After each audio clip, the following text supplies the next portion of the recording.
Bonjour à toutes et à tous. Merci d'être présents aujourd'hui donc, à cette rencontre littéraire consacrée à Beyrouth. Donc, nous avons ici avec nous 4 auteurs et autrices, c'est important pour Riam, donc, qui ont tous, en fait, dans leurs romans publiés en 2020 et 2021, traité donc, de la ville de Beyrouth d'une manière plus ou moins, pas profonde, mais plus ou moins forte. C'est-à-dire qu'au début, en fait, par exemple, dans les livres de Riam, Beyrouth est en arrière-plan, c'est-à-dire elle fait partie du livre, mais pas aussi, de manière aussi importante que dans le livre, par exemple, de Lamia, qui est vraiment consacré à l'explosion du 4 août dernier. Donc c'est pour ça que je vous propose, en fait, de parler avec les auteurs de manière chronologique, pour avoir, en fait, parce qu'on s'aperçoit que dans les livres, déjà, les premiers livres donc de Sabine et de Riam ici, en fait, tout est déjà, toutes les prémices sont déjà là de la révolution qui a été abordée par Camille dans son livre, qui retrace les événements d'octobre 2019, et Lamia, donc après, avec l'explosion. Donc, je vous propose de commencer directement avec vous, Riam, directement les questions. Donc, vous avez publié en mars 2020, donc, Nos longues années en tant que fille, donc, qui est le livre ici, aux éditions Flammarion. Donc, dans ce livre, en fait, on suit les traces de la narratrice, qui n'a pas de nom, qui a simplement un pseudo sur Tinder, et un pseudo aussi, puisqu'elle écrit des romans érotiques, des nouvelles érotiques. Donc en fait, dans ce livre, la narratrice arrive à la gare du Nord pour rejoindre son amant, qu'elle a rencontré justement via Tinder à Fès, au Maroc.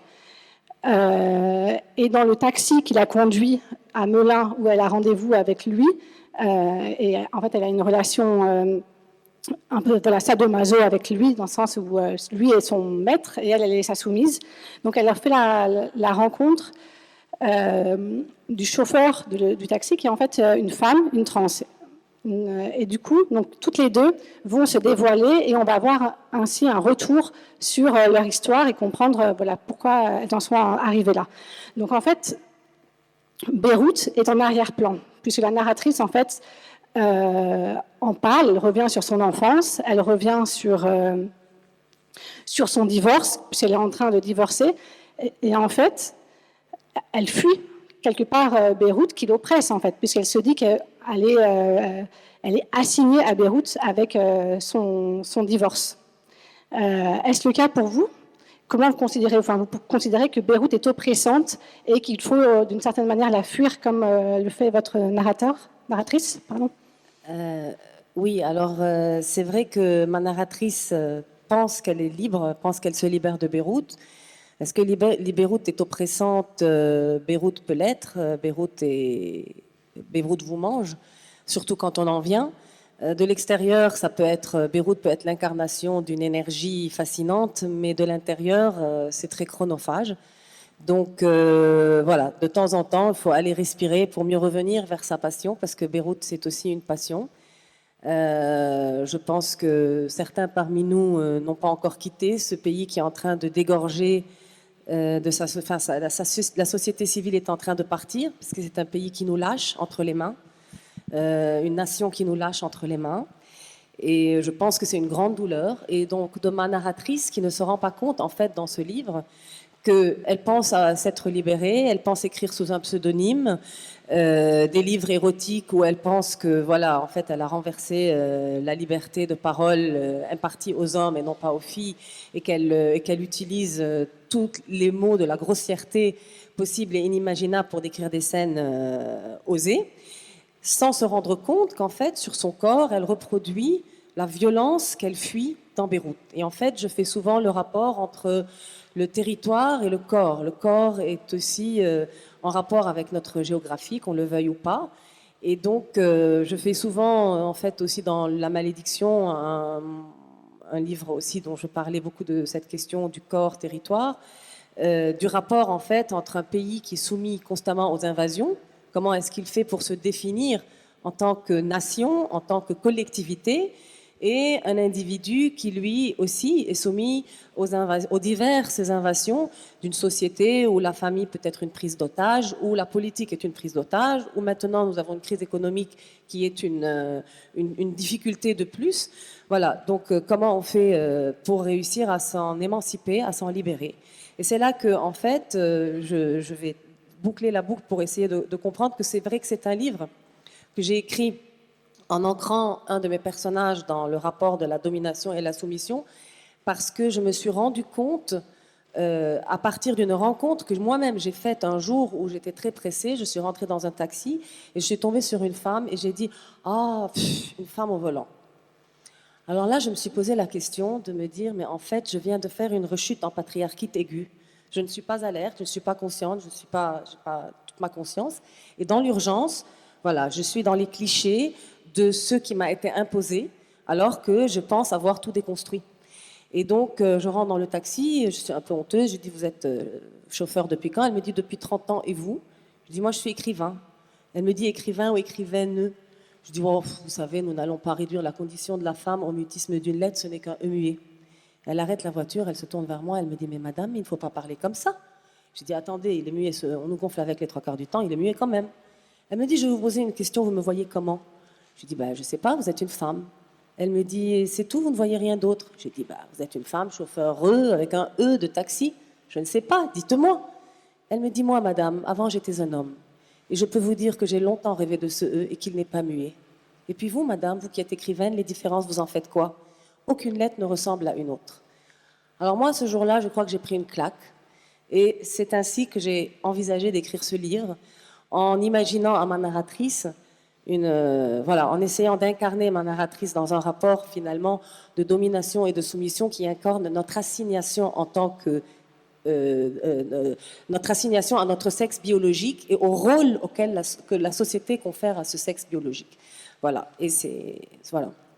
Oui, non. Et de toute façon, la narratrice en est aussi tout à fait consciente du fait que, voilà, justement, dans sa procédure de divorce, elle n'est jamais ramenée en tant que femme, mais toujours en tant que mère et épouse. Et exactement, enfin, elle sait qu'elle est complètement sous un système patriarcal et c'est ça qu'elle essaye aussi de fuir. Exactement. Et puis vous avez souligné quelque chose auquel je n'ai jamais vraiment pensé, que ma narratrice n'a pas de prénom. Vous savez, dans les prisons, prisons syriennes, les prisons en général, dans le monde entier, quand vous voulez, c'est une technique de torture, c'est de déshumaniser, de retirer le nom aux prisonniers, en fait. Et je n'ai jamais pensé à ça. C'est en vous écoutant maintenant que je me dis, mais au fond, oui, je ne lui ai jamais donné de nom, c'est logique, elle est déshumanisée. Voilà. Oui, exactement. Et elle essaie, c'est ça, de s'émanciper, de trouver sa liberté quelque part. Et donc, elle la trouve en quittant Beyrouth. Donc, on ne sait pas exactement. Elle va sûrement revenir, mais c'est comme ça, c'est là qu'elle trouve sa liberté, qu'elle ne trouve pas à Beyrouth, où justement elle est enfermée dans cette société patriarcale, ou dans sa famille, avec son mari, sa belle famille, etc. Vous avez besoin, pour écrire sur Beyrouth, de prendre aussi de la distance et aussi de quitter Beyrouth, n'est-ce pas? Moi, je pense, on en a parlé un peu en off, moi, d'un livre à l'autre, j'ai toujours besoin d'avoir un mois, une résidence pour justement avoir une distance géographique. Mais aussi, c'est une question de rythme aussi, la vie que chacun a, qui regarde les conditions de vie familiale que nous avons, qui fait que moi, j'ai besoin de partir, oui. Mais voilà, c'est Beyrouth. Alors après... par contre, pour mon livre à paraître bientôt, j'ai besoin de rester, par contre, parce que après ce qui nous est arrivé le 4 août, j'étais en train d'écrire quelque chose d'autre sur la part de l'intime à l'intérieur d'un pays qui nous lâche, justement. La crise économique, la pandémie, le confinement, comment est-ce qu'on fait dans un couple pour réinventer le désir, pour aller vers l'autre, quand le désir d'exister en soi n'existe même plus, ou voilà, rendu difficile, on va dire. Et puis le 4 août est arrivé et le 4 août n'a pas explosé, le 4 août a implosé. Il a implosé en chacun de nous, il a implosé dans nos foyers, il a ravagé des milliers voilà, vous connaissez l'histoire, je ne vais pas la refaire. Et donc là, je crois que j'ai eu besoin de rester à Beyrouth, d'abord de me taire. Durant 2 mois, je n'arrivais plus à écrire. Je trouvais que j'ai presque remis en question la littérature par rapport à la tragédie. Je pense qu'il y a quelque chose presque... Je lui ai trouvé à un moment donné quelque chose d'indécent. Mais très vite, elle a repris le dessus parce que la littérature témoigne aussi à cette, je ne dirais pas cette ambition parce que je pense que la littérature ne peut rien changer et n'a jamais rien changé. Par contre, c'est la mémoire, c'est un fragment de la mémoire de ce que nous vivons, de la mémoire du monde, de la mémoire d'une ville. Et à cet endroit-là, la littérature est un socle, en tout cas pour moi, et elle est très liée à Beyrouth. Voilà, en tout cas, jusque-là, d'un livre à l'autre. Chaque fois que je me dis, écoute, la prochaine fois, je vais parler d'autre chose, c'est fini Beyrouth. Et là, Beyrouth nous rattrape, le 4 août arrive, et paf, encore dans Beyrouth. Donc voilà. Et je pense que ça me fait très, très, très mal de voir que Beyrouth se vide, vraiment. On est aux côtés de cette ville parce qu'elle nous fascine, mais quand elle tombe en ruine, on s'en va. Et je pense qu'on parlait tout à l'heure avec Sabine sur c'est quoi agir en fait. C'est là aussi la question par rapport à la littérature. Quand on écrit, on sent qu'on est un peu lâche parce qu'on n'est pas en train là de déblayer les ruines avec la société civile. On devrait être là, mais en fait on est là parce que écrire est une action. Et on déblaye la mémoire, on déblaye le réel, on déblaye les consciences, on déblaye la douleur, on déblaye plein de choses. Et c'est aussi une manière d'être voilà, d'être engagé. Je pense que la littérature, en tout cas pour moi, c'est ce qu'elle est pour moi dans mon rapport à Beyrouth. Voilà. Et c'est aussi voilà, un témoignage de ce qui se passe, une façon aussi de garder une trace voilà, de cette, voilà, l'explosion et de qu'est-ce qu'elle a changé dans la ville. Alors oui, c'est en tout cas ce livre de la rentrée, c'est un peu une autofiction en fait. Il y a une part de réel et puis je joue entre le réel en fait. Je bascule constamment entre réalité et fiction. J'ai eu l'occasion d'ailleurs de lire le livre de Lamia sur Beyrouth, mon port de Beyrouth. Et il y a des personnages comme ça aussi qui nous ont, je pense, qui t'ont marqué réellement et qui m'ont inspiré à moi aussi un ou deux passages. Voilà, donc je pense que nous avons travaillé sur ce même matériau, ce n'est pas un hasard. Et ça rejoint, je pense, en tout cas ma vision pour moi de la littérature quand autour tout s'écroule. Voilà. Et juste une dernière question par rapport à Beyrouth. Est-ce que l'image de la ville pour vous a-t-elle changé au cours, voilà, entre ce premier livre, celui dont on parle là, et celui à venir, dans le sens que voilà, la ville a complètement changé, elle a changé de visage, elle est complètement meurtrie. Est-ce que voilà, dans votre tête aussi, vous avez votre relation à Beyrouth a changé? Elle est meurtrie, mais elle n'est pas morte, donc c'est mon seul espoir. En revanche, je pense que je suis vraiment très triste parce qu'on me demande mais tu vas rester ou tu vas partir, par exemple. En fait, ce qui me rend triste, c'est ce qui va m'être certainement insupportable, c'est de rester dans cet état de ruine avec mon impuissance. C'est cette impuissance qui est insupportable, de se dire, mais en fait, on est tellement colonisé par un système bien vissé de corruption, de communautarisme, de division à l'interne de la société par les pouvoirs en place. Chaque fois que cette société, et elle a eu des épisodes où elle s'est soulevée, elle est toujours arrivée au point zéro, au point mort. Et bien ce point mort, moi, c'est ça ma grande douleur. C'est-à-dire, combien est-ce que je vais tenir dans cette impuissance et cette réalité mortifère? Pour l'instant, on y est. Moi, c'est un choix. Pour encore, j'y suis. Après, si tout nous lâche, si toutes les institutions nous lâchent, si les hôpitaux nous lâchent, l'éducation nous lâche, toutes ces choses-là nous lâchent, moi, les gens qui partent, bien sûr, je suis très triste. Chaque fois que quelqu'un me dit non, on n'est pas, et ça part, mais je n'ai plus personne autour de moi qui n'est pas en train de partir. Et ça me fend l'âme, mais je les comprends. Je les comprends. Je veux dire, voilà, c'est comme ça. En 3 mois, on change d'avis. En 3 mois. Juste pour l'exemple, un chirurgien jeune, patriote, vraiment, parce qu'il y a des chirurgiens qui vont là où l'argent les appelle. Lui, non, il reste là où la nation a besoin de lui. Et donc, il y a 6 mois, moi, je faisais une petite opération, rien du tout. Il m'a dit, t'en fais pas, moi, je ne pars pas, je suis là. Écoute, il faut bien qu'on fasse ça pour ce pays. Donc, il était là. Et là, récemment, j'apprends qu'il part. Je dis, mais comment tu pars? Il me fait, tu ne m'en voudras pas. Écoute, j'ai 45 ans. Je serai patriote dans 20 ans. Je reviendrai. mais je dois partir. Ben oui, je dois partir, c'est comme ça. Ce pays n'a plus rien à offrir à ses concitoyens. Et c'est ce constat du désastre-là qui est absolument pénible et qui est terrible et qui est insoutenable pour moi. Mais pour l'instant, je tiens. Et qu'est-ce qui vous fait tenir, du coup? Ben, là, d'office, franchement, ça a l'air... L'écriture, pour moi, l'écriture m'a toujours fait tenir. C'est un socle pour moi. Et je pense que, voilà, après, ouais, l'écriture me permet de tenir au Liban, je dirais. D'accord, merci Riam. Donc, je me tourne vers votre voisin. Donc, Sabil Roussoub, qui lui a voulu mettre Beyrouth entre parenthèses. Donc, son dernier livre qui est paru en août 2020. Donc, quelques semaines à peine après l'explosion, mais du coup, donc, il était déjà sous presse, aux éditions de l'Antilope. Donc, donc, dans ce livre, en fait, le narrateur, qui est un peu votre double, se rend à Tel Aviv depuis Paris avec donc, son passeport français. Et donc, en faisant cela, il brave tous les interdits. Donc, les interdits au Liban, donc, puisque les deux États sont officiellement encore en guerre, donc c'est avec interdiction totale pour un citoyen libanais de se rendre en Israël.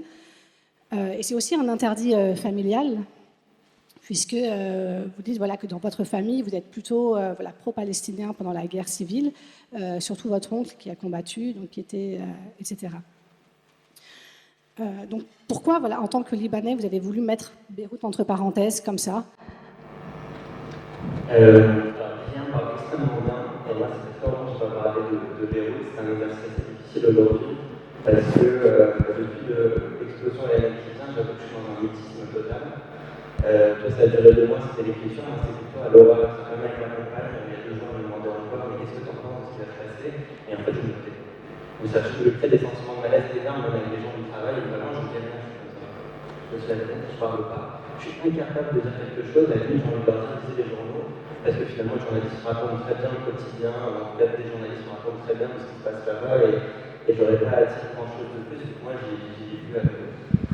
Et alors, ce voyage, qui s'est réellement déroulé, enfin, j'y suis allé 2 fois, je ne sais plus très bien quand est-ce que ça s'est passé, mais c'était après, j'avais vécu au Liban pendant, je sais plus, 6-7 ans, quelque chose comme ça, j'avais travaillé au Liban et j'avais été immensément déçu par plein de choses là-bas. J'étais arrivé à un moment une sorte d'impasse, et c'est à cette impasse-là que j'ai commencé à écrire, parce que au Liban, j'avais commencé à écrire, j'avais écrit mon premier roman qui s'appelait Les Juifs, qui était pareil, l'histoire d'un goût. Et en fait, naturellement, après, à travers des rencontres que j'ai faites à Paris, de juifs israéliens, juifs franco-israéliens, etc., en fait, j'ai eu comme une porte qui s'est ouverte là-bas en me disant, ok, avec ces gens-là, j'ai envie d'aller voir ce pays-là, ce fameux pays uni, et je me sentais assez protégé avec eux. Il y a une fille qui s'appelle Laura Schwartz, qui s'appelle Rose dans le livre, qui est de son groupe, avec qui je tenais un blog sur le site du quotidien Libération, qui en fait m'a ouvert les yeux sur ne pas voir les choses juste en bien ou mal. Enfin, pour moi, Israël, c'était vraiment Satan. Ma famille est beaucoup moins pro-palestinienne que celle du Maratha, mais quand même, cette idée de Satan absolu et total avec qui je ne peux pas discuter. Je me souviens quand j'étais petit à Paris, acheter un cadet fait de vérité, ce que je raconte aussi dans le livre, j'avais l'impression de trahir le Liban si je faisais ça, quoi. Parce que je rentrais dans des hallucinations que j'aurais dû donner de l'argent à Sahel, qui va tuer des Palestiniens, et donc moi je vais rentrer là-dedans. Enfin, je partais dans des choses assez folles. Et donc en fait, j'ai eu besoin d'y aller. Pourquoi? Je pense que c'est parce que j'écris, que je fais de la photo, que je travaille là-dedans. C'est-à-dire que c'était dans ma pratique artistique que j'avais besoin d'aller là-bas. C'était plus fort que moi. C'était peut-être plus ça qui m'a poussé que moi en tant qu'individu qui voulait aller voir. C'est que je sentais en allant là-bas que j'allais. J'ai écrit un livre, mais je pensais au début faire des photos, ou en tout cas travailler cette relation, de voir comment je vivais le fait d'aller là-bas, le fait de, entre guillemets, trahir, de manière vraiment très très petite, j'estime, quand on voyage là-bas. Et j'avais envie de raconter ça, et c'était. Enfin, le narrateur dit qu'il s'éloigne du Liban en faisant le voyage. Moi, personnellement, quand je suis allé, je savais que j'allais me rapprocher du Liban.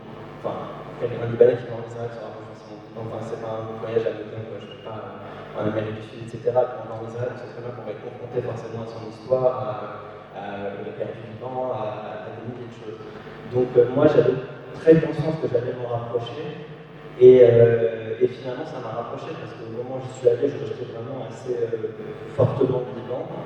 Et après pour le premier voyage, je suis retourné, à l'époque il y avait une maison d'édition qui s'appelait Tamiras au Liban, et je suis retourné faire un livre photo, qui ne s'est pas fait parce que la maison a fait faillite, mais sur mon village, je pense, un village de ma mère, qui est un village balnéaire au Liban.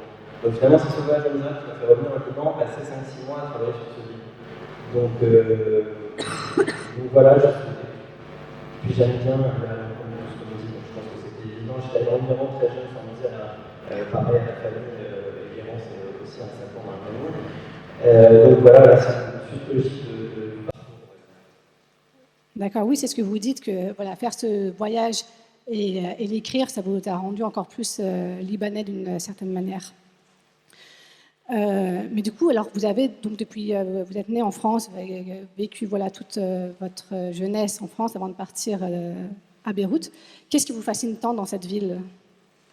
Je suis plus fasciné par Beyrouth. Je suis triste, abattu, désolé, enfin, tous les signes qu'on veut. Ce qui m'a fasciné à l'époque, je sais pas, moi, c'était encore une fois, c'est toujours la création, c'était le cinéma libanais. La photo qui m'a donné envie d'aller là-bas, c'est parce qu'à Paris, je voyais beaucoup de films, pas que libanais, mais évidemment de la région, et c'est ça qui m'a donné envie d'aller là-bas. J'avais une photographie là-bas, j'avais envie de faire des films, voilà, j'étais pas dans un festival après là-bas, finalement, je finis par écrire, mais c'était une ville, un pays qui me fascinait, comme dit Yann, quand on n'y est pas et quand on est jeune, on sent une énergie très forte. Et quand j'avais 18-19 ans, l'énergie était encore, enfin, elle reste toujours très forte chez la jeunesse, mais à cette époque-là, elle était vraiment immense, il y avait vraiment plein de choses qui se faisaient, il y avait une émulsion artistique, de festival de cinéma, il y avait vraiment quelque chose. Et ça donnait envie, parce qu'à Paris, c'est un peu plan-plan, enfin, les choses sont plus installées, il y a moins de folie, on fait moins les choses comme ça, avec 2-3 petits trucs, on fait un film. Ici, voilà, c'est quand même tout un parcours à chaque fois pour faire un film, utiliser des photos, écrire un peu.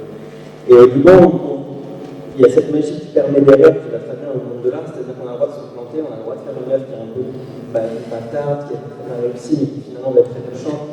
Et je crois que ça me touche énormément et j'adore cette façon de faire les choses. Même encore maintenant, je suis venu à Paris, c'est un truc qui me touche.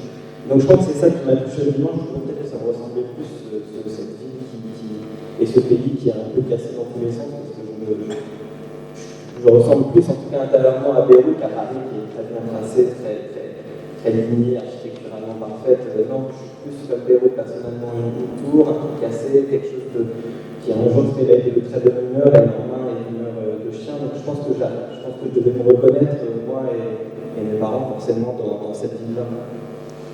D'accord. Donc vous avez, quand vous avez quitté Beyrouth, vous avez fait la promesse de ne plus revenir, n'est-ce pas? Voilà.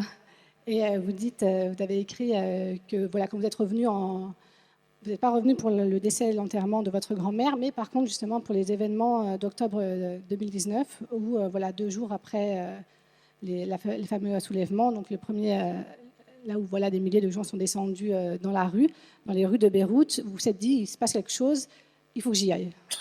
Pourquoi? Pourquoi, je ne sais pas. C'est la question du réflexe. J'ai un ami artiste qui m'ont discuté ça sur les gens qui ont double identité. En fait, on se demandait, pour savoir de quel côté penche la barre, c'est la question du réflexe. C'est-à-dire, à partir du moment où il y a un événement qui se passe, qu'est-ce qu'on a envie de faire instantanément? Et en fait, sur le Liban, après la Révolution, c'était ça, c'était son réflexe, c'est-à-dire que les événements ont commencé, enfin les événements, les gens ont commencé à manifester dans la rue, j'ai reçu des images et c'était plus fort que moi, je ne pouvais pas faire que j'y allais. Je ne sais pas pourquoi, il n'y avait aucune raison, finalement j'ai fini par écrire quelque chose, mais j'ai ressenti le besoin d'y aller, on va le dire honnêtement, on y a cru très fortement et j'y crois toujours parce que ça peut toujours porter ses fruits. En tout cas, on l'a vu à un moment, les bilan libanais descendent et être d'accord, donc c'est peut-être une majorité silencieuse, une majorité qui n'arrive pas à dire, mais en tout cas, il y a un moment, ça trouvait ensemble. Donc ça portera peut-être ses fruits dans 20 ans, 30 ans, 40 ans, 50 ans, je ne sais pas, en tout cas je l'espère, mais c'était un moment fort, ouais, je pense que c'est pratiquement tout libanais, il y a eu quelque chose à ce moment-là. Enfin, je dis tout libanais, non, parce que sur la génération de mes parents, après, il y en a beaucoup qui sont en général, qui sont à l'extérieur du Liban, mais aussi au Liban, qui me regardaient d'un air, je dirais, amusé. Peut-être parce qu'ils étaient désabusés de la vie totalement, et ils se sont dit, ils ont vu le revers de la médaille, on ne va pas dire que c'est la révolution qui a causé tous les maux du Liban aujourd'hui, mais ça a été un déclencheur qui a fait que voilà, il s'est passé tout ce qui s'est passé après, donc ils ont peut-être senti ça, je ne sais pas, en tout cas moi je ne l'ai pas vu, j'avais mis mes œillères, j'ai cru, j'y suis allé. J'ai été un peu assez déçu en y allant quand même, parce que moi, c'était après les 3 premiers jours un peu magiques que j'ai vécu qu'à travers des vidéos et des photos d'amis. Quand j'y suis allé, quand j'étais vraiment dans la manifestation, j'ai revu un peu ce Liban divisé en deux. Parce que bon, le Liban divisé en deux depuis l'histoire de la création du Liban, il est toujours sur des points différents, mais voilà, je l'ai ressenti très rapidement dans la rue, parce que j'ai des amis aussi des deux côtés. Et ça m'avait un peu attristé, j'étais reparti de cœur un peu lourd. Et c'est d'ailleurs pour ça que vous êtes parti, parce que vous avez senti un peu les... Je sentais que je faisais plus partie de ce pays, et je le sens maintenant encore plus qu'avant. Je le fais parce que je suis baigné de culture libanaise, et je ne parle pas d'autrement, c'est le même, je parle de livres, de poètes, de réalisateurs, de photographes, de peintres, voilà. Mon père m'a baigné là-dedans, j'ai plongé la tête dans l'eau complètement, je connais le moindre premier écrivain libanais qui a écrit, voilà, je suis dans une recherche permanente, une obsession un peu folle. Donc c'est ça, c'est ce qui me construit. Mais après, en tant que Libanais du concret, comme Liam peut l'être en y étant encore, j'y suis lié parce que j'ai 60-80% de ma famille qui est encore, parce que ma mère pleure tous les jours pour son Liban à Paris, et parce que ma compagne est libanaise et a toute sa famille là-bas. Donc j'y suis à travers des gens, mais moi je me sens très étranger au Liban, si je dois être très honnête. Enfin, je dis ça, c'est une protection, hein, parce que si je me sentais libanais, je me rappellerais le nom des filles devant vous tous. Donc ma façon de me protéger, c'est de me sentir étranger, parce que moi je suis, tu disais que les écrivains, tu parlais de l'acheter l'écriture, je crois beaucoup à l'acheter des artistes. Je pense que c'est ce qui fait qu'ils arrivent à créer une très bonne histoire. Quand on revient sur l'histoire des écrivains, même des peintres, etc., l'acheter en général est un point toujours culminant quand on creuse un peu. En tout cas, c'est une caractéristique qui n'est pas du tout majoritaire, mais qui est existante. Et moi j'ai une part de l'acheter que j'assume tellement et qui fait que j'écris aussi. Je peux juste Oui, ajouter quelque chose. Allez-y. Je ne sais pas si c'est pas vraiment une lâcheté, peut-être plutôt c'est un luxe en fait, parce qu'il faut s'extirper de la réalité chronophage, de cette réalité tragique, destructrice, pour avoir un espace-temps parallèle au réel. C'est ça, enfin, il y a un côté pratique, il faut un espace-temps pour pouvoir créer. Donc, c'est pas une lâcheté, c'est un retrait du monde nécessaire pour la création, qui peut être perçu comme une lâcheté en fait, je vais peut-être dire ça, et qui est de plus en plus précarisé à cause de la situation. C'est-à-dire que quand on sait qu'on disait, je ne sais pas, l'adage populaire disait l'Égypte écrit, le Liban publie et l'Irak lit. Eh bien aujourd'hui, après 15 ans de tragédie dans la région, l'Irak ne lit pas parce qu'elle est occupée à survivre, le Liban n'a plus les moyens de publier. Voilà, il y a cette réalité-là qui fait que donc la culture a d'autant plus de mérite. Ce n'est pas une lâcheté, mais voilà, c'est un retrait nécessaire de ce qui nourrit, de ce qui nous bouffe et de ce qui nourrit aussi cette créativité. Donc c'est vraiment comme un serpent qui se mord la queue. Voilà. Oui, oui, elle est plus que jamais nécessaire, en tout cas au Liban. Donc pour revenir à Sybille, un éditeur vous avait proposé d'écrire justement sur la révolution et vous avez refusé. Pourquoi? Ouais, sur la révolution. Après que j'avais écrit une chronique pendant un jour, on m'avait proposé d'écrire un bouquin sur la révolution. Parce que où j'allais être le porte-parole de la révolution. Écrire un bouquin pareil, c'est être l'un des porte-parole de la révolution, parce que tu vas être interrogé en France et tu vas commencer à raconter ça. Et moi, c'est une question que je ne voulais pas du tout. C'est pas ce qui m'intéressait dans la création, c'est pas ce que je voulais faire. Et si j'allais l'écrire en pointant les faiblesses de cette révolution, en tout cas ce que je voyais de manière très intime et très personnelle comme faiblesse, et j'avais pas du tout envie d'écrire ce livre-là, je n'aurais pas voulu le défendre parce que je trouvais que le mouvement était trop beau pour écrire ça, donc j'ai préféré me taire et raconter autre chose. Et finalement, tant mieux, parce que je raconte, mes parents sont exilés en 75 au début de la guerre du Liban, et finalement, mon prochain bouquin, c'est ça, je raconte cette histoire-là. Et je la traverse à travers la guerre et un peu jusqu'à aujourd'hui. Et finalement, je pense que c'est un livre bien meilleur que ce que j'aurais écrit sur la Révolution. Je pense que c'est un livre il y a pas mal de livres qui ont été écrits comme ça, pas que sur plein de révolutions qui se sont faites, pas que dans les pays arabes d'ailleurs. Il y a un écrivain qui vient et qui, voilà, de manière très vive, écrit un livre dessus. Je ne m'en sentais pas légitime. Et en tout cas, vous avez déjà écrit, comme vous l'avez dit, votre expérience, vos quelques jours que vous avez passés pendant la Révolution dans justement le quotidien libanais L'Orient le jour. Qu'est-ce que je regrette immensément, par exemple. Aujourd'hui, je devrais le faire, je ne le ferai pas du tout. Pourquoi? Je n'écrirai pas du tout. parce que je trouve que c'est pas la position que j'ai choisie en tant qu'écrivain, ou dans la position où je me suis situé là. Je pense que j'aurais dû me taire et puis finalement sortir le livre que je vais sortir là maintenant, et que c'était la meilleure façon de raconter, parce que finalement cette révolution, moi, ça a libéré une parole dans la famille de manière intime. Je connaissais rien à la vie de mes parents, strictement rien, même pas les métiers qu'ils ont fait, vraiment rien, on n'a jamais rien raconté.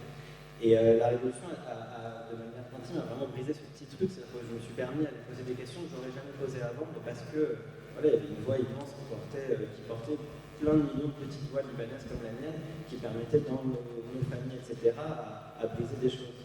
Et voilà, la révolution a apporté ces fruits-là, et c'est cela que j'aurais dû que dire en fait. Et il y a un photographe qui s'appelle Fouad El-Khouri, qui est libanais d'ailleurs, qui, à la différence des autres photographes, n'a jamais publié une photo alors qu'il y est depuis un an au Liban et qui prépare un livre dessus. Et je trouve sa démarche artistique, le fait d'avoir pris le temps justement de s'être retiré, d'avoir pris le temps de tout avaler, de tout pouvoir recréer, raconter à sa façon. J'aime bien ce temps-là. Il y a des artistes qui arrivent à écrire de manière brute et le faire très bien. Moi, je fais partie plutôt de l'autre. J'ai besoin d'un petit temps parce que sinon, je sens que je deviens un peu des banalités. Ouais, vous avez besoin d'avaler, comme vous dites, et de macérer tout ça. Ok, du coup, je vais me retourner vers Camille Hamoun, qui, pour le coup, a écrit sur la Révolution. Donc, je voulais savoir aussi, justement, à quel moment, en fait, vous avez pris le stylo pour donner quelques informations sur le livre, donc, qui s'appelle Octobre Liban, qui a été publié aux éditions Inculte, donc en septembre 2020. Donc là, on voit à la fin, il y a une petite postface où voilà, on parle justement des explosions, de la double explosion de Beyrouth. Et donc dans ce livre, en fait, vous arpentez, vous déambulez dans Beyrouth le long d'une grande rue qui va voilà, d'est à l'ouest. Et donc vous racontez en fait à la fois donc, la révolution, c'est-à-dire les différentes journées qui l'ont émaillée, parce qu'elle a été émaillée d'énormément de temps forts. Donc vous avez choisi d'ailleurs le 31e jour, les 1 mois. Donc voilà, la première question, c'est pourquoi vous avez choisi justement ce premier anniversaire mensuel, disons, et voilà, et à quel moment vous avez décidé d'écrire, de prendre le stylo et de raconter? Alors effectivement, contrairement à Sabine, moi j'ai décidé d'écrire parce que j'étais dans ce mouvement, j'étais dedans, je l'ai vu arriver. J'ai commencé, on est descendu dans la rue dès le 2e jour et j'ai senti qu'il y avait quelque chose qui se faisait. Il y a eu un énorme espoir, il y a eu une réappropriation des espaces urbains, qui n'a pas duré et on pourra dire pourquoi et comment ça s'est produit. Ce qui ne veut pas dire que la révolution est terminée. Elle peut prendre d'autres formes. Est-ce qu'elle le fera? C'est une question.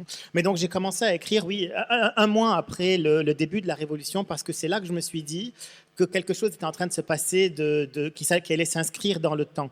Que même s'il allait échouer, il allait s'inscrire dans le temps. Même si cet épisode-là allait échouer, ça allait être un moment révolutionnaire qui allait provoquer des transformations irréversibles. Et je crois que ça l'a fait. Les transformations qu'il a provoquées sont irréversibles, même si aujourd'hui on est dans une crise catastrophique, sans nom, cataclysmique au Liban. Et donc pour écrire cette révolution, je l'ai écrite en faisant ce que je faisais, donc en marchant, en arpentant cette rue. Donc cette rue qui commence, pour ceux qui connaissent Beyrouth, dans la banlieue nord-est de Beyrouth, au rond-point de Daoura, et qui se termine au centre de la ville, au pied du sérail. En marchant sur cette rue, alors que je voulais écrire le mouvement populaire, le mouvement révolutionnaire, une autre lecture s'est imposée à moi et qui m'a surpris moi-même. Cette rue s'est transformée, et en fait, elle est physiquement une phrase qui raconte la corruption, qui raconte le système de corruption du Liban à travers une série d'étapes. Elles sont toutes là, elles sont toutes alignées dans cette rue. Et elles racontent de différentes perspectives la manière dont ce brillant système, parce que c'est un système très intelligent, comme disait Hiam, qui a pris ce Liban en otage et qui l'a volé, qui l'a pompé pendant des décennies et qui est arrivé à l'effondrement qui était en fait inévitable, on le réalise, qu'on est en train de vivre aujourd'hui. Et donc juste pour parler de quelques étapes et de la manière dont elles racontent, ou dont j'ai essayé de leur faire raconter ce système de corruption, si on prend la première étape, donc on est au rond-point de Daoura, Derrière nous, il y a les deux grandes décharges de déchets que sont les décharges de Bech Hamoud et de Jdeid et qui sont le résultat de la crise des déchets de 2015. Et donc là, cette décharge, ce point-là de la rue est un prétexte pour une digression chronologique. Et donc on remonte aux manifestations qui ont été provoquées par la crise des déchets de 2015 et qui ont, en 2015, donné émergence donc, à des manifestations, posé les bases de ce qu'allait devenir 2019 avec l'émergence du slogan « Kullun yani kullun ». Et c'est une des premières grandes manifestations libanaises en 2015 qui n'a pas pu être récupérée, par aucun des partis politiques ou des coalitions au pouvoir. Et ensuite, après ces manifestations de 2015, encore une fois, celles-là aussi, même si elles ont échoué, ont donné naissance ou ont permis à la société civile de se politiser, de devenir une société civile politique, de se constituer en partis politiques qui ont participé à des élections et qui a permis à 2019 de se transformer en réelle opposition extra-parlementaire, une vraie opposition politique. Donc ça, c'était le premier point qui est la décharge, une digression chronologique. Mais le deuxième point, pour prendre un deuxième exemple, c'est le fleuve de Beyrouth. Et du coup, on fait une digression géographique, spatiale à ce moment-là. Et on remonte le fleuve jusqu'aux montagnes, jusqu'au mont Liban, où on voit les carrières illégales qui sont en train de bouffer la montagne pour construire le monstre littoral de béton où il n'y a pas d'espace public. Donc tout ça, c'est aussi le résultat de la corruption. Oui, et ça continue avec le bâtiment de l'EDL. Voilà, je ne vais pas la faire en entier, mais il y a une série que... d'étapes et chacune à sa manière, à travers une digression particulière, permet de raconter une des facettes de ce système brillant qui nous a conduit à l'impasse, pire qu'à l'impasse, au gouffre dans lequel on est aujourd'hui. Oui, oui, exactement. Et cette corruption, enfin, vous l'écrivez très bien, elle s'inscrit dans les murs de la ville, quoi. Entre eux, enfin, il y en a des exemples partout, la gare ferroviaire abandonnée, enfin, tout est exactement. Et ce qui est intéressant aussi, c'est que c'est un moment aussi, vous l'écrivez très bien, où justement les gens se sont réappropriés cet espace urbain, cet espace public, parce qu'effectivement au Liban, il n'y a pas tellement d'espace public, à part peut-être voilà, la corniche, qui est vraiment pour tout le monde, mais sinon il y a une espèce d'appropriation de l'espace public par les privés, en fait. Et donc là, c'est vrai que pour la première fois, il y avait autant, les gens sont descendus en masse dans les rues, ont investi les murs, les murs, et vous le racontez très bien, en marquant enfin, les slogans qui sont peints. Donc vous avez aussi voulu garder une trace de cette réappropriation, de ce moment, en fait, où justement la ville de Beyrouth a de nouveau appartenu, entre guillemets, à ses habitants. Oui, alors plus que les slogans, bien sûr, les traces sur les murs sont très intéressantes. Il y a des histoires, même des dialogues, parce que la révolution est une des raisons, Sabine, pour lesquelles il peut difficilement y avoir un porte-parole de la révolution, c'est que cette révolution est extrêmement diverse. Et vous avez des gens qui ne sont vraiment pas d'accord entre eux, qui étaient ensemble dans la rue contre la corruption. Et c'est ce qui a fait aussi sa force et sa faiblesse. Mais ça, c'est parce que aussi la démocratie n'est pas au Parlement, elle est en dehors du Parlement. Et donc, quand la démocratie est en dehors du Parlement, vous avez tout le spectre politique qui se retrouve en dehors du Parlement, dans la rue, à essayer de se constituer très difficilement en opposition politique. Et c'est pour ça que, je le disais aussi, la révolution n'est pas finie. Aujourd'hui, elle essaye de se constituer en opposition politique malgré ses différences. Et la clé, c'est les prochaines élections législatives. Encore une fois, c'est très compliqué. Si elles ont lieu, si le régime daigne les organiser et comment. Mais la clé, ce sera pour cette opposition extra-parlementaire de se former, de se coaliser en coalition électorale et pas nécessairement politique, parce que c'est sain qu'ils ne soient pas d'accord politiquement. Il faut que ce débat qui a lieu aujourd'hui dans la rue ou dans les différents forums où ces groupes et ces partis d'opposition se retrouvent, qu'ils rentrent au Parlement et que cette démocratie rentre au Parlement. Et donc, pour revenir aussi à la réappropriation des espaces urbains, oui, le centre-ville de Beyrouth a été détruit en 1975, mais il n'a pas été rasé. Il a été rasé en 90 par son entreprise de reconstruction. Et aujourd'hui, des quartiers entiers du centre-ville sont transformés en parking. Et les gens, en octobre 2019, sont redescendus dans la rue. Ils se sont réappropriés cet endroit, ce lieu, Et ils en ont refait une ville, c'est redevenu une ville. Ça s'est transformé en zone piétonne. Il y a eu ce qu'on a appelé la révolution festive, qui a été critiquée par certains, mais moi je crois qu'elle était nécessaire à côté et en parallèle de la révolution violente et de la contestation et de la confrontation avec les pouvoirs publics. Et dans cette partie donc, de la place des Martyrs, qui était la révolution festive, les gens il y avait des vendeurs de maïs, des vendeurs de livres d'occasion, des vendeurs de café, les gens se promenaient avec leurs familles, etc., des bébés en poussette. Et c'est ça qui a fait la force de la réappropriation de cet espace-là. Et ils ont retransformé ce centre-ville de Beyrouth, qui aujourd'hui est un centre vide et qui est un centre périphérique. On peut faire des tas de choses à Beyrouth sans jamais aller dans ce centre. C'est vraiment une périphérie, une banlieue qui est géographiquement au centre de la ville, mais en fait, urbainement, c'est une périphérie. Les gens sont revenus et l'ont retransformé en centre-ville. Ailleurs, pour finir sur cette réappropriation, je parlais tout à l'heure, quand je parlais du fleuve, du manque d'espace public parce qu'il n'y a pas de plan urbain, parce qu'il y a une coulée de béton qui a envahi tout le littoral. Eh bien, il y a des endroits, comme à Jaled Dib, par exemple, où c'est une portion d'autoroute qui a été transformée en grand place.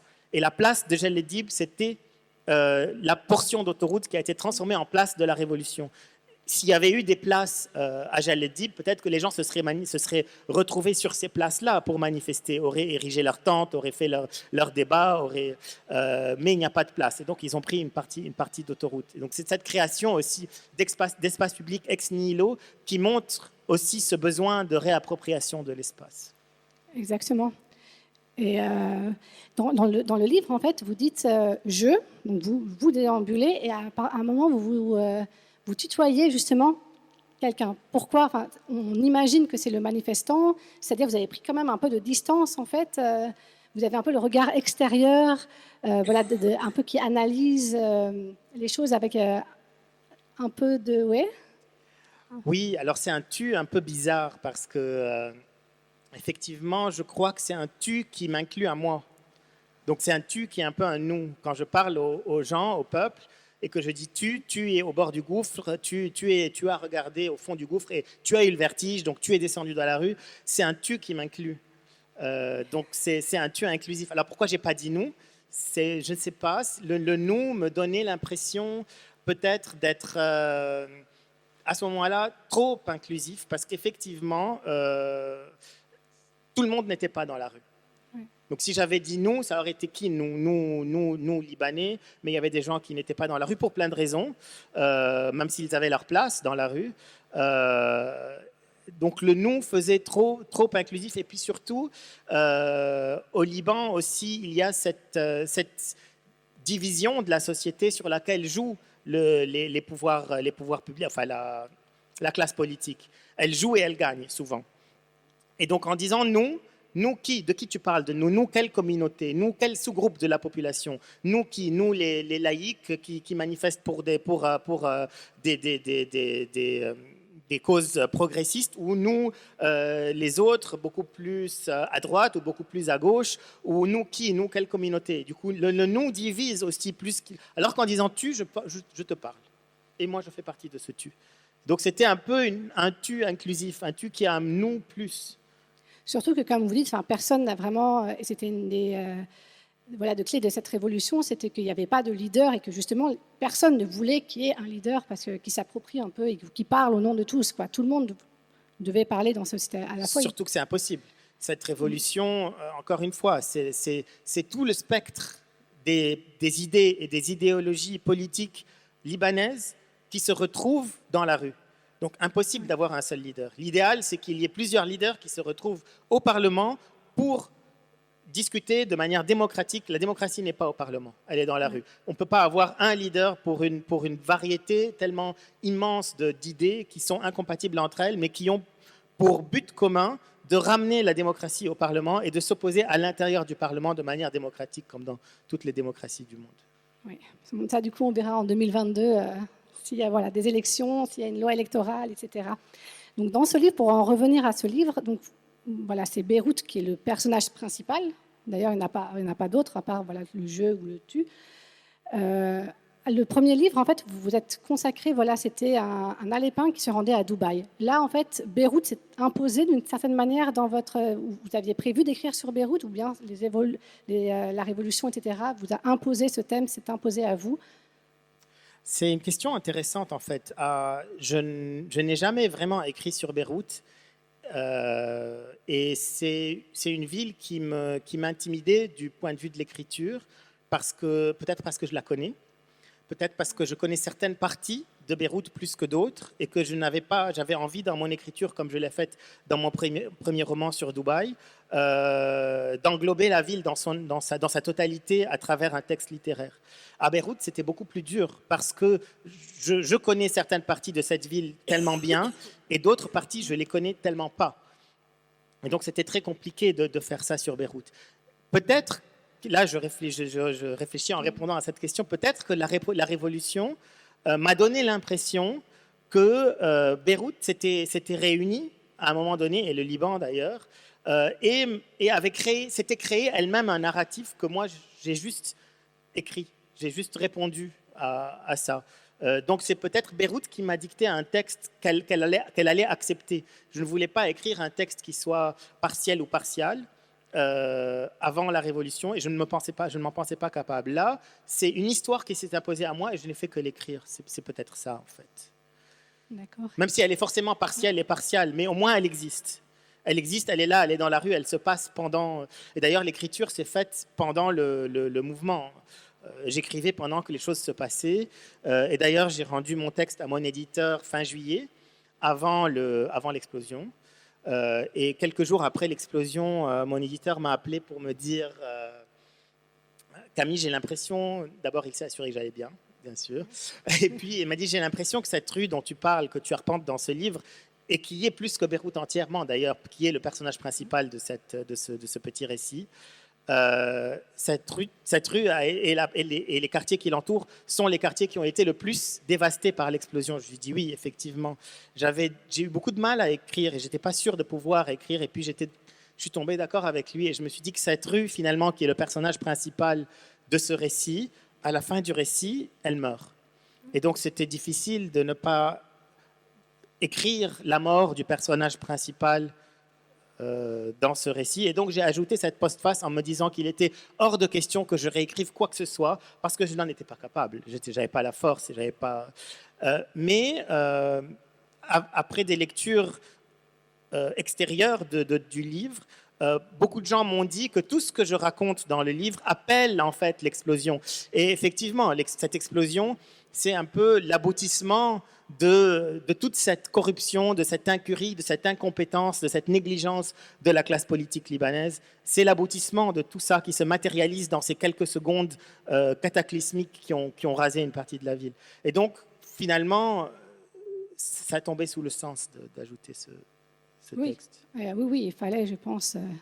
Merci. On va continuer du coup avec Lamia qui, justement, pour faire la transition, dont le livre Mon port de Beyrouth, justement, s'attache aux conséquences de l'explosion qui a ravagé cette rue dont vous venez de parler, Camille.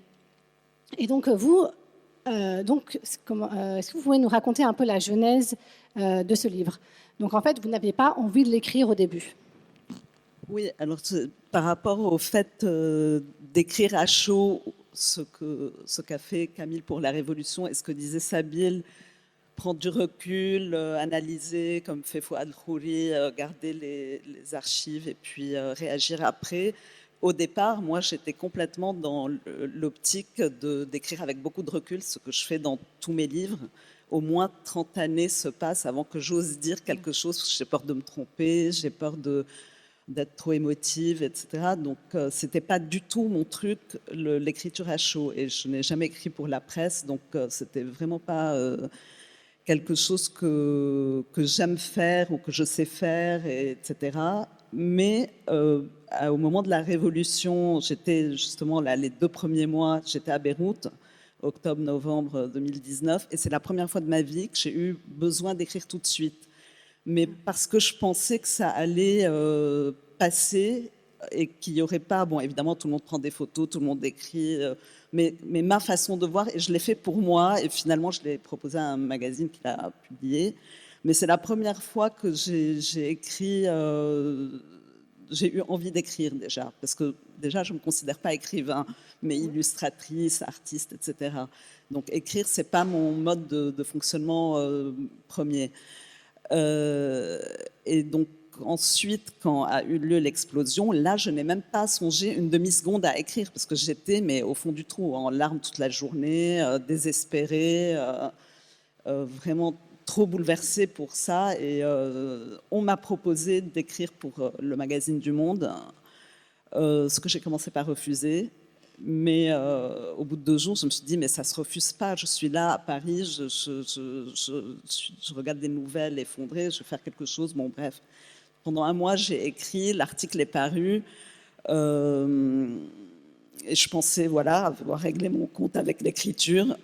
Et là, c'est mon éditeur qui a beaucoup insisté pour en faire un livre. Et vraiment, là, j'ai vraiment refusé pendant pas mal de temps avant de me dire, mais pareil, qu'est-ce que je fais, etc. Et je suis d'accord sur le fait que si, je rejoins ce que tu disais, si je devais réécrire ce livre, je ne le réécrirais pas là. Et je ne le réécrirais pas comme ça. C'était un moment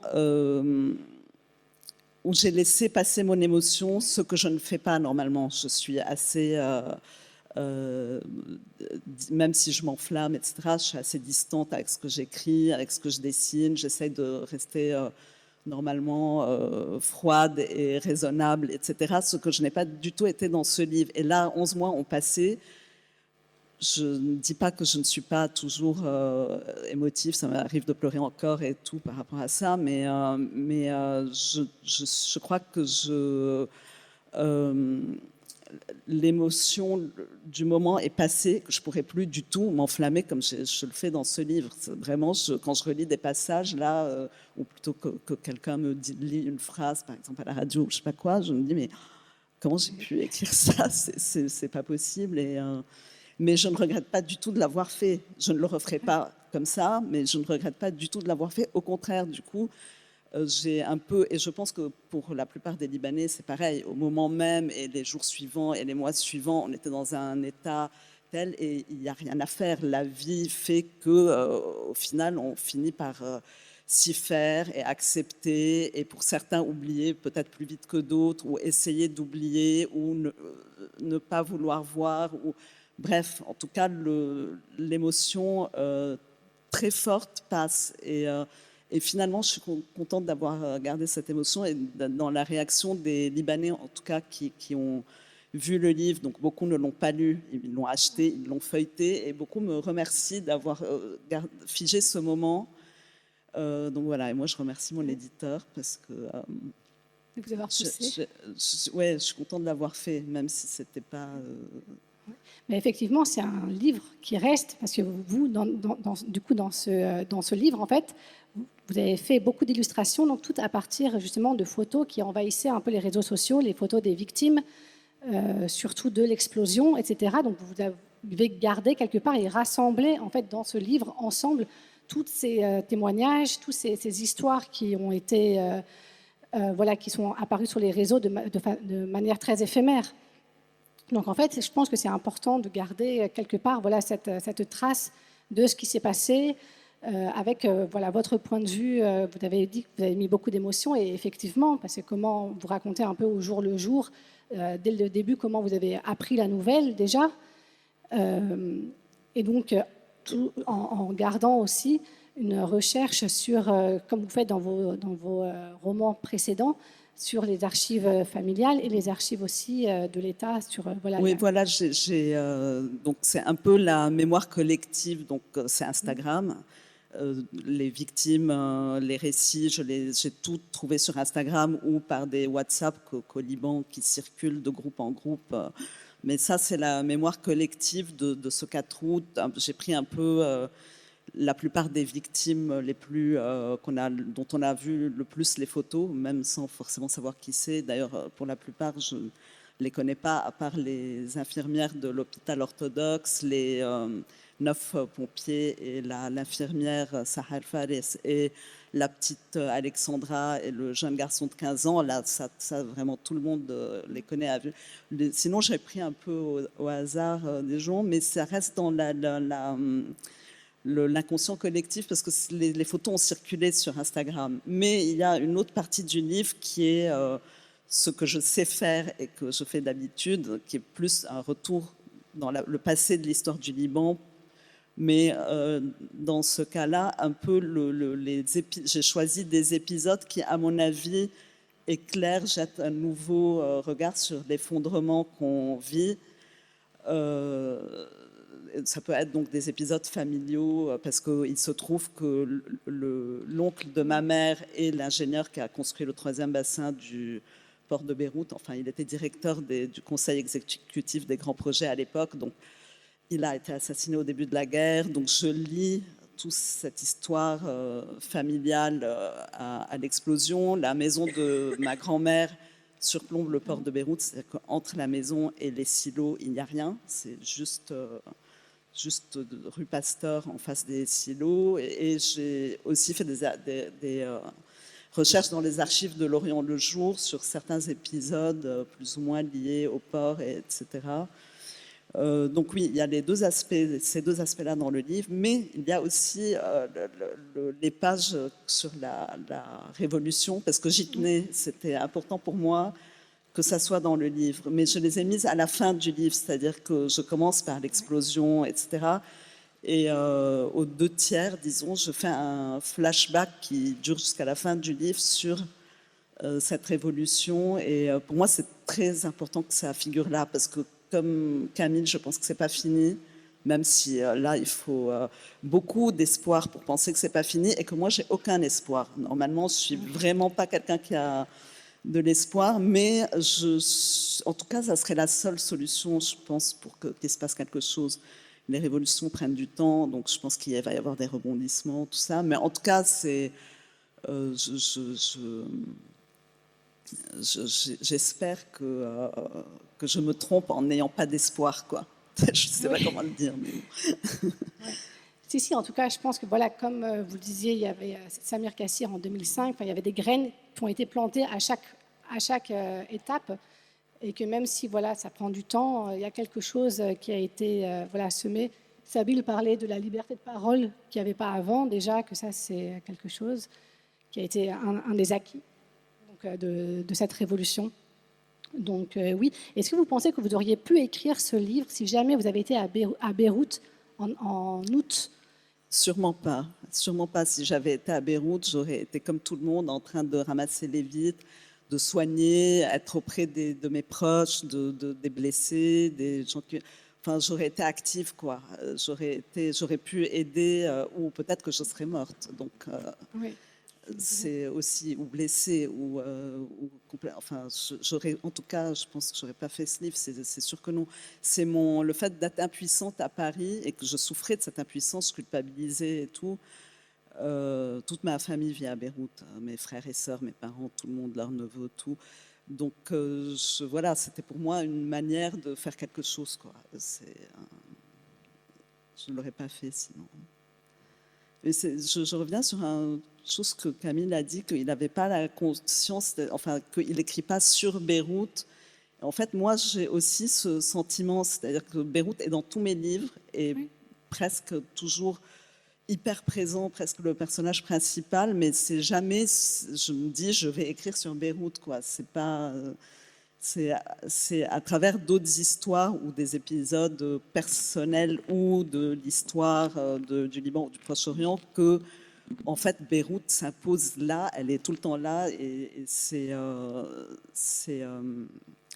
une ville, bien que je la connaisse très bien, d'ailleurs je crois que je dois être la seule qui connaît le Beyrouth d'avant, la seule ici, d'avant la guerre de 75, là, si, non, je sais pas.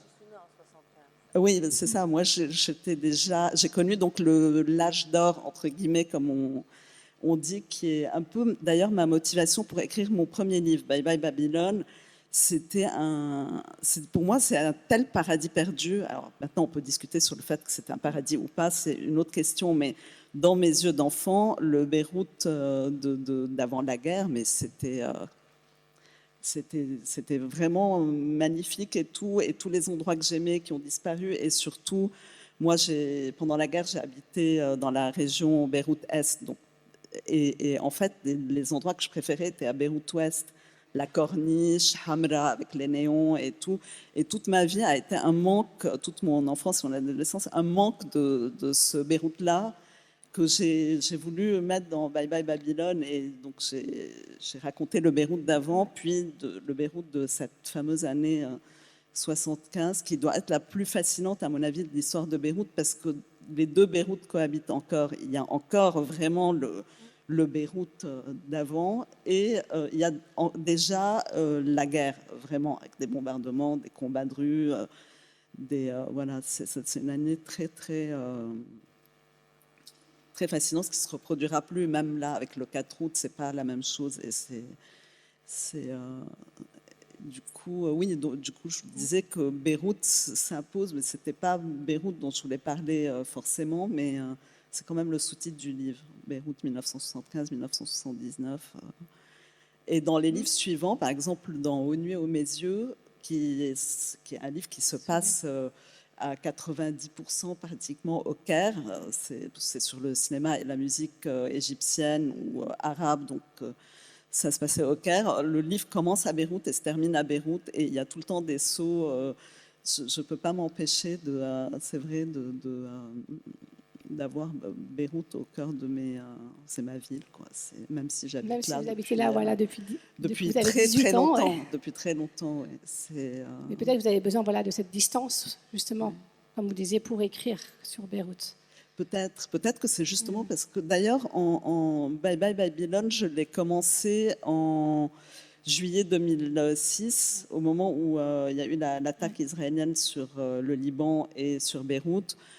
J'avais des billets pour aller à Beyrouth 2 jours après, et puis bon, c'était impossible. Et puis je voyais là, dans la presse et à la télé les nouvelles et puis les images, mais horribles, de Beyrouth sous les bombes, alors qu'on pensait être un peu, enfin on pensait bizarrement être un peu loin de ça et tout. Et c'est là que je me suis dit, ben en fait, ça faisait des années que ça me trottait dans la tête de faire un peu un livre sur la première année de la guerre et tout. Et j'avais jamais osé franchir le cap. Et là, je me suis dit, mais je vais écrire Bye Bye Babylone. C'est vraiment les images de Beyrouth. Ouais, c'est parce que j'étais loin. J'étais juste spectatrice. Oui, de toute façon, il faut du recul, comme vous disiez. Là, je propose de passer maintenant la parole à la salle. Donc, si vous avez des questions, des commentaires, des interrogations, des remarques, à l'un ou plusieurs des 4 auteurs et autrices, la parole est à vous.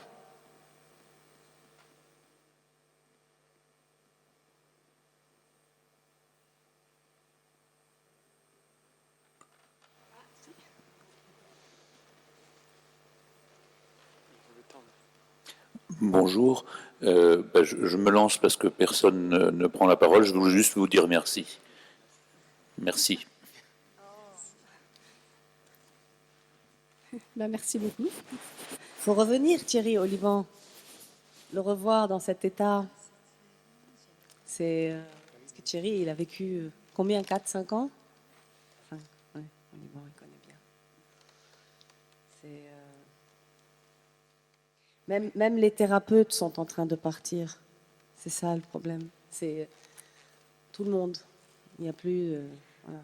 Alors bonjour à toutes et tous. J'ai une question qui est peut-être un peu violente, mais je ne sais pas comment la formuler autrement. Est-ce que vous pensez que Beyrouth, en tant que ville, c'est une ville qui est morte? Moi, je pense. Vas-y. Moi, je ne pense pas, non. Quelqu'un a dit tout à l'heure moribonde mais pas morte. C'est Riam, oui. Oui, moi je pense que. En tout cas, bon, là je reviens d'un mois à Beyrouth. Bon, je n'y habite pas comme Camille qui peut en dire plus, mais je m'attendais vraiment, parce que je n'étais pas retournée depuis le 4 août, et à part tous les drames et le gouffre et tout ça, c'est quand même encore la même ville. Donc il suffirait de peu, on n'a pas le peu, mais pour que ça revienne. Mais bon, c'est une réponse un peu... je pense que peut-être le système libanais est mort et que peut-être la révolution va arriver à faire quelque chose. Mais la ville n'est pas morte de toute façon, elle ne mourra jamais. Peut-être que même si une partie des Libanais partent, etc., il restera toujours les Libanais qui ne peuvent pas partir et la ville, elle sera là. Donc c'est comme si on disait la Beyrouth de l'âge d'or est morte, mais bon, c'est pas... Moi, je voudrais lier ta réponse à celle de Sabine par rapport à la créativité, au droit à l'erreur, à cette capacité qu'a la société civile au Liban de fabriquer quelque chose avec rien, même avec des restes. Et c'est ça, une ville. C'est ce que la société en fait, ce que les gens qui vivent là-bas en font, d'où la douleur par rapport à l'exil. Vous qui avez fait Beyrouth, vous qui avez soutenu ce pays grâce à l'initiative privée. L'art, l'activité culturelle de Beyrouth, on n'a aucune subvention de l'État. Il y a des associations qui nous aident. Mais sinon, les auteurs, c'est ça la grande détresse. Les artistes sont laissés à eux-mêmes. Et malgré tout, ils réinventent cette ville. Ils réinventent leur créativité à l'intérieur de cet espace public. C'est ça la force. En fait, la force de Beyrouth, c'est son peuple. Et c'est pour ça qu'il ne faut pas partir. Alors, il faut tenir le plus longtemps possible. Et ceux qui partent, encore une fois, je n'ai aucun, absolument, et peut-être que moi je partirai aussi et je servirai Beyrouth autrement. Et Lamia aussi, elle sert Beyrouth en définitive. Encore une fois, la créativité est une action.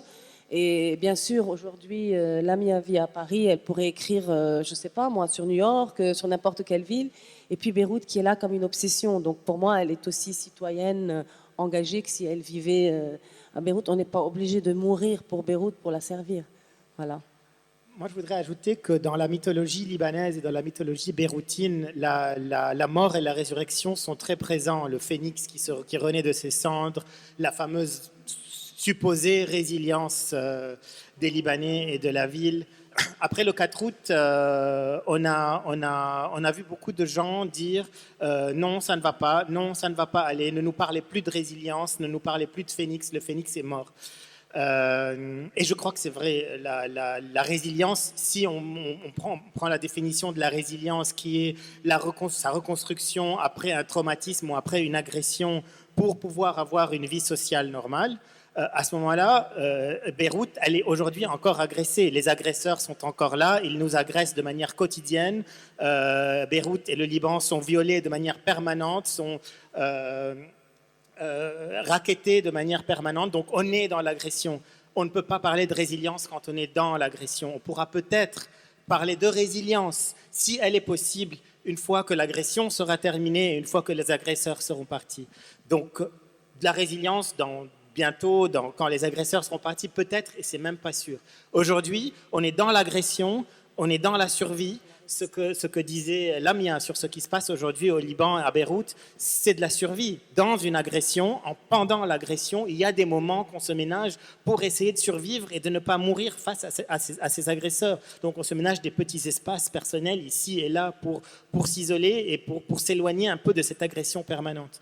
Donc l'agression est là, les agresseurs sont au pouvoir.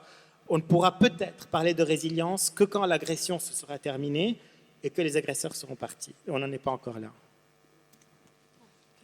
Je vais encore dire un truc par rapport. J'ai vécu 15 ans de guerre à Beyrouth. Et là, franchement, là, on pouvait se dire vraiment Beyrouth est morte. À certains moments, c'était donc c'est pour ça peut-être aussi que je me dis, bon, c'est vrai que si on se débarrasse des agresseurs, mais voilà. Mais même, on est en train, avec les agresseurs, de reconstruire. C'est ça que moi, je trouve quand même incroyable. Que tous ces quartiers qui ont été ravagés sont en train, voilà, avec les moyens du bord quand même, je trouve, non, enfin, je suis d'accord, c'est incroyable, vraiment. Nous avons une question là-bas, madame. Bonjour à tous. Désolée, je suis arrivée presque à la fin de cette table. Je voulais juste apporter modestement un petit témoignage. J'ai eu à aller au Liban en transit pour un autre pays du Moyen-Orient et j'ai voulu m'arrêter pendant 2 jours au Liban dans les années effectivement de guerre avant 80. Et j'ai été frappée par le fait qu'en pleine guerre, je pouvais faire changer de l'argent. C'était sous terre, il y avait une petite fenêtre, on pouvait changer l'argent et on pouvait manger dans des petits restaurants convenablement.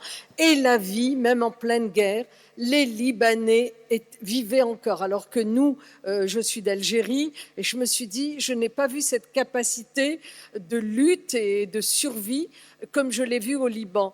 Alors je pense que les Libanais qui sont en France et ailleurs vont tout faire pour que leur pays reprenne le dessus malgré l'horreur. Et je souhaite effectivement que le Liban revive et reprenne sa place comme c'était un petit paradis. Merci à vous tous. Merci.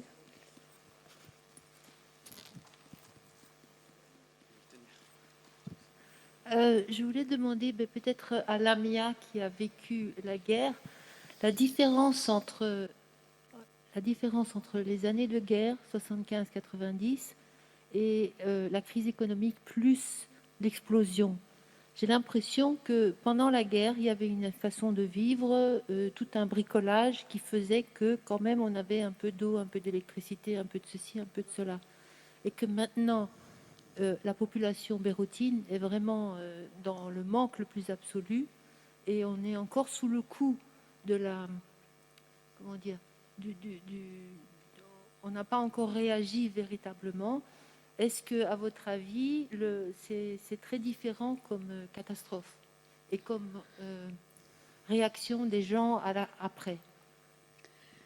La guerre a été longue, c'était 15 années, donc il y a eu des moments dans la guerre vraiment atroces, avec des bombardements, spécialement le blocus israélien en 82 et le bombardement de Beyrouth-Ouest, qui a été vraiment où là on manquait de tout, même d'eau, de nourriture, de médicaments, de tout. Et il y a eu plein d'autres moments atroces, etc. Mais ça a duré 15 ans et pendant 15 ans... par exemple, pour parler seulement de Beyrouth, était lugubre. Beyrouth était complètement dans le noir total tout le temps, etc. Mais effectivement, la vie continuait. On allait à l'école, on faisait des anniversaires. Enfin, je ne sais pas. Mais je serais incapable de faire un comparatif avec aujourd'hui parce que je n'ai absolument pas de recul aujourd'hui et je garde, je garde vraiment mais je me garderais bien de faire des jugements de prédiction par rapport à ce qui se passe aujourd'hui. Ça, je ne sais pas. Mais en tout cas, ce que je sais, c'est qu'on s'est relevé à un moment donné des 15 années de guerre, qu'on aurait pu bien se relever, mais on s'est mal relevé parce que ceux qui ont pris le pouvoir à ce moment-là, à la sortie de la guerre, c'est eux qui, comme disait Camille, oui, voilà, continue. C'était les mêmes qui ont pris le pouvoir et qui sont encore au pouvoir. Oui, ou des nouveaux, parce que moi, je n'hésite pas à dire des noms, que Hariri a repris la reconstruction du centre-ville de Beyrouth et que c'est devenu des parkings, ce dont parlait Camille, etc., et qui a instauré le nouveau système financier libanais, parce que pendant la guerre, le dollar, au début de la guerre, le dollar et la livre étaient au même, quasiment même, et puis même à la fin de la guerre, un dollar, c'était... je suis incapable, je ne connais pas les chiffres, mais ça va, quoi. Il n'y avait pas c'était pas l'effondrement économique, etc., qui est survenu après ce nouveau système financier qui a été mis. Donc, pourquoi je disais tout ça? En fait, peut-être, je vais rebondir sur ce que disait Lamia, dans le sens où aujourd'hui, on est au même point qu'en pleine guerre, mais sans une guerre civile. Mais en fait, nous avons les mêmes conditions de pénurie de tout, pas d'électricité, pas d'essence, une dévaluation de la livre galopante, aussi le résultat en un an presque équivalent à 15 ans de guerre. Donc on a en fait voilà, et on se réduit à... C'est là où moi je peux donner un témoignage d'une femme que d'ailleurs, Martine, tu connais, Naïla, qui était durant la guerre civile, qui était dans l'humanitaire, donc qui était toujours sur les tranchées, qui travaillait avec la Croix-Rouge et donc qui a pris des risques, et qui était tout le temps là sur tous les fronts. Et cette femme, je l'ai toujours connue joyeuse, comme justement tout à l'heure vous décriviez, pleine de vie, les restos, les trucs. Elle vivait avec toute sa conscience et son engagement, et elle vivait aussi avec cette joie qui n'a jamais quitté les Beyrouthins.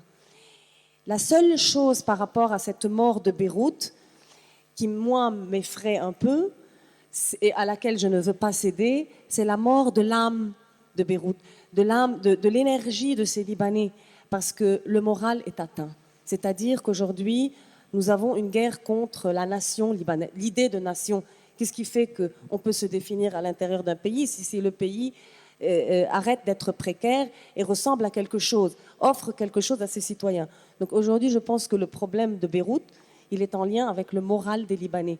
Et le moral des Libanais est anéanti dans des conditions où il est fatigué de survivre, parce qu'on en a marre de survivre. Et la résilience, comme disait Camille, est presque dénuée de sens, parce qu'en fait, ce qu'il faudrait, c'est la résistance. Or, toute résistance est annulée. Encore une fois, on reprend cette impasse. Et donc, le moral est anéanti. Donc, c'est à cet endroit-là, je pense, et pour ça que je parlais tout à l'heure de thérapie, c'est-à-dire que ce peuple doit être accompagné dans ce combat. C'est pour ça qu'il a d'autant plus de mérite de chercher des leaders dans cette insurrection des civils, en fait, contre cette oligarchie de mafieux. Et parce qu'il faut le dire, c'est une mafia. Voilà. Et le problème, je pense qu'il est absolument là. Donc cette femme, aujourd'hui, qui a toujours eu la joie de vivre, eh bien, elle n'en a plus. Pour moi, elle incarne un peu ce que nous vivons. Oui, oui, tu vois, elle est totalement... Elle m'a dit, en toute ma carrière, elle a 70 ans, elle m'a dit, je n'ai jamais vécu ça. Cette précarité-là, toute sa retraite ne vaut plus rien à la banque et elle ne peut plus se déplacer parce qu'elle n'a... Enfin, voilà, il n'y a pas d'essence, il n'y a pas d'essence. L'électricité, on est bientôt à la bougie, il faut quand même le faire. Et comme disait, ils ont un système bien huilé. Voilà. Donc, les Libanais partent, oui, les Libanais partent. Voilà. C'est ça le problème de Beyrouth. Merci beaucoup. Oui, alors il y a eu un petit problème de technique sur la diapositive que vous voyez ici. Je voudrais rappeler qu'on a le livre de Sabine Rousseau, Beyrouth, entre parenthèses, ici, aux éditions L'Antilope 2020. On s'excuse du petit problème sur le diaporama. Moi, si je peux bien, je voudrais ajouter juste un mot, Martine, à ta question. Il y a un point commun entre 1975 et 2020, c'est l'épuisement du système qui n'arrive pas à se renouveler. En 1975, le système politique et social et communautaire libanais est arrivé dans une impasse et il a donné lieu à 15 ans de guerre civile. Aujourd'hui, le même système qui s'est reconstitué avec quelques petites différences en 1990 arrive dans la même impasse dans laquelle il était en 1975 et se manifeste aujourd'hui par cet effondrement qui n'est pas encore, j'espère qu'il ne sera pas militaire et qui ne prend pas la forme d'une guerre civile, mais c'est exactement les mêmes symptômes, c'est les mêmes groupes politiques qui rentrent en conflit. À l'époque, c'était militairement sur le terrain. Aujourd'hui, c'est politiquement. Il n'y a pas de gouvernement parce qu'ils n'arrivent pas à s'entendre sur quelques misérables portefeuilles ministériels. Ils sont en train de se disputer des portefeuilles ministériels alors que le pays est en train de sombrer. C'est exactement la même chose qui s'est passée en 1975, mais d'un point de vue militaire et milicien sur le terrain. Donc, c'est vraiment le même schéma qui se reproduit 40 ans plus tard, 45 ans plus tard. Et ce sera le mot de la fin. Voilà, sur cette note positive. Merci beaucoup à tous les quatre et merci à vous d'avoir assisté à cette rencontre.